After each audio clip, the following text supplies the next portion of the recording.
Bien, le Centre virtuel d'immersion clinique, dans le fond, c'est le chaînon manquant entre l'acquisition des compétences et le transfert des connaissances dans le milieu clinique.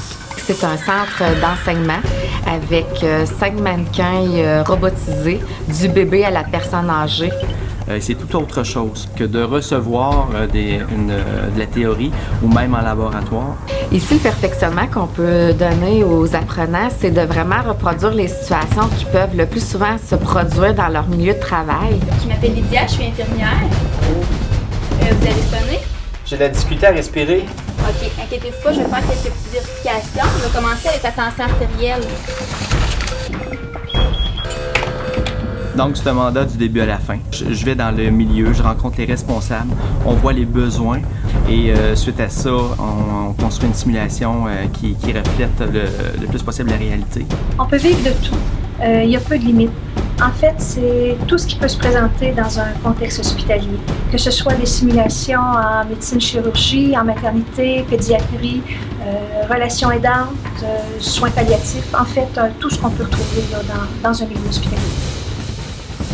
Avec notre centre d'immersion, on retrouve une salle de contrôle à la fine pointe de la technologie, avec laquelle on peut vraiment filmer toute la situation vécue par les différents apprenants.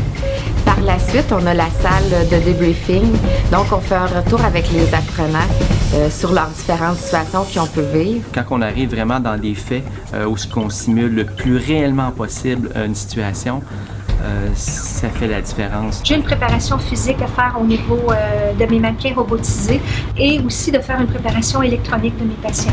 Donc, je vais à ce moment-là sortir à partir des scénarios qui me sont fournis, la liste des interventions possibles et les comportements ou les réactions humaines qui sont directement en lien avec les interventions posées par les professionnels de la santé. Voilà. Les personnes qui viennent ici, qui vivent la simulation, repartent avec un jugement clinique plus affûté.